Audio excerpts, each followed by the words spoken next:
And we're back with Bedtime Stories, Grownup Edition, The Root of All Evil, Part 9. When we left off, LJ and Q were ready to break the law.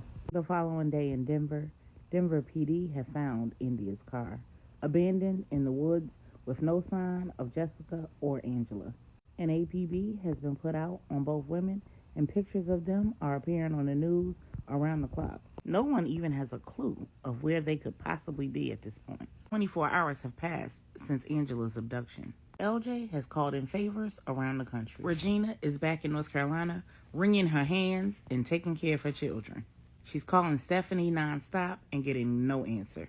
Miss Brenda is running a prayer line for everybody involved and taking care of her grandbaby. Stephanie and Marcus have been on the road, taking turns driving since 1 a.m. Eastern Standard Time, 10 p.m. Mountain Standard Time. So they've been on the road roughly 15 hours. They've taken turns sleeping while they took turns driving, and they haven't stopped to eat or use the restroom, and they've agreed to do just that. They've also been riding in complete silence. Marcus is uncomfortable as hell, and Stephanie hasn't forgiven him for hurting her sister. So at this point, all Marcus knows is he's heading to Denver. He doesn't even have the address. As they sit down for their first meal together, Marcus looks at Stephanie and says, "Steph, we need to talk. You can't begin to understand how sorry I am for all of this, for everything that I did, for hurting Angela, for bringing all of this mess on our family. And I know you're not going to just forgive me because I apologize, but I need to know what's going on here." Stephanie interrupts him and says, "No, I'm not just going to forgive you because you apologize. As a matter of fact, the only way that I'm ever going to forgive you is if you help me save my sister and she then forgives you. You married the forgiving sister. But to be honest with you, I actually don't have a clue what's going on. I had a vision. My mother came to me and told me that my sister needed my help. And you just happened to call immediately after that. And I kind of knew that it was going to have to be me and you. I wasn't going to be able to do this drive nonstop without somebody, and you were on the phone. So no, I really don't know what's going on. I'm not just withholding information. Now granted, there's a lot that you don't know, but those things I'm absolutely not telling you until we get there and I find out what's going on myself." Marcus asks, "Well, can you at least tell me why we're going to Denver?" Stephanie says, "Really?" As they wrapped up their meal, Steph explained to Marcus that Angela was staying in Denver and why. She told him that the family has properties all around the country and that when they were kids, they would all go on road trips and that they never stayed in hotels. They would stay in those houses, and all of those houses have now been passed on to Angela and Stephanie. Meanwhile, Q's driving around to all of the addresses provided to him by Lorenzo. His first stop is Bruce's hunting lodge. When he arrives, he can tell that nobody's there. He breaks in and doesn't find any evidence that anybody has even been there in the last few weeks. The place is spotless.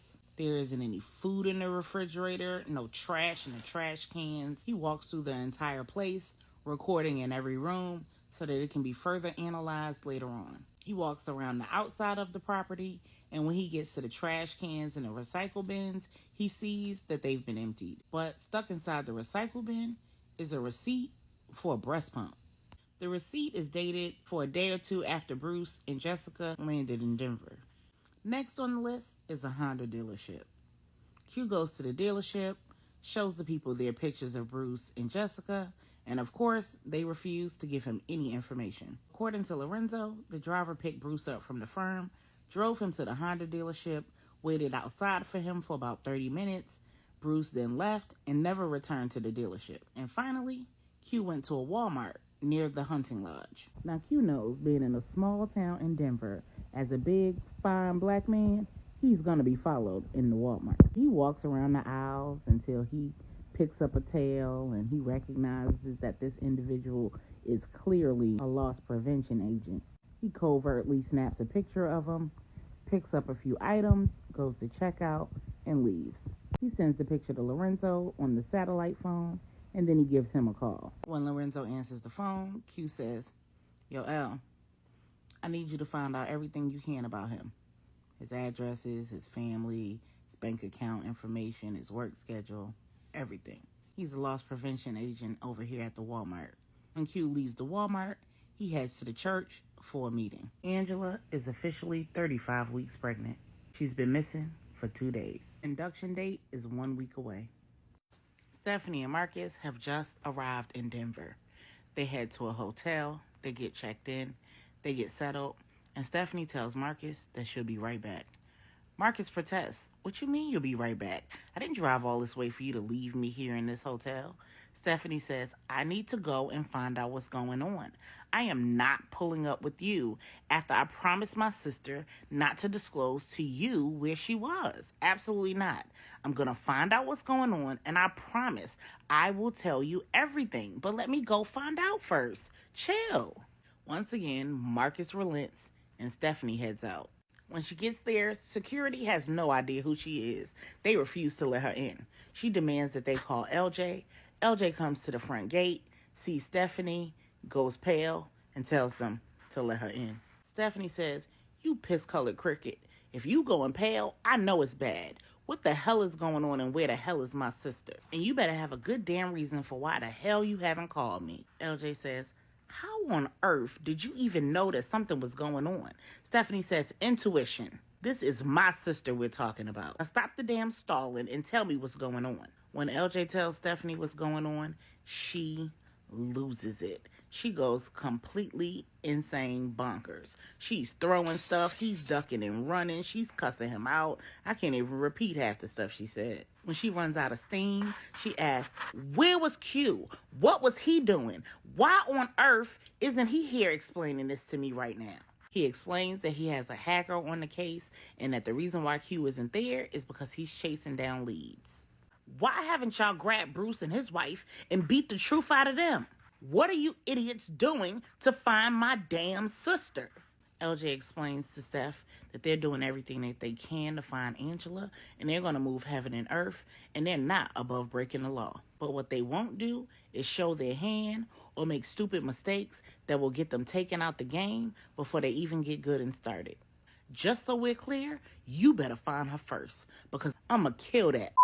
He asks her to just stay out of his way and not make his job any harder than it already is. That he doesn't need her to go missing and for him to have to find her on top of having to find Angela. He then asks her if she knows anything about Maria's death. Stephanie looked LJ dead in his face and said, LJ, it's 3 things that I ain't never gonna let nobody play with. My family, my feelings, and in my damn face. And she walks out of the house. When Q gets back to the house, he gives LJ a full report of everything that he found. He uploads the video of Bruce's lodge to the firm's server so that April can analyze it. And he waits for Lorenzo's call so he can set up his plan for tomorrow. When Stephanie got back to the hotel, she tells Marcus to call his mother and his sister on 3-way. She tells them all at one time that Angela is missing and Jessica abducted her. And she tells Marcus that Angela is pregnant. Marcus completely loses it. He wants to know who knew what when, how long they knew, and why they've all been keeping it from him. He's upset with his mother because he knows that if anyone knows, she should know how badly him and Angela wanted to have a child together. Stephanie interrupts and says that everyone has been keeping the secret because Angela asked and because they knew that Jessica was dangerous, Jessica was a threat, and Jessica was after Angela.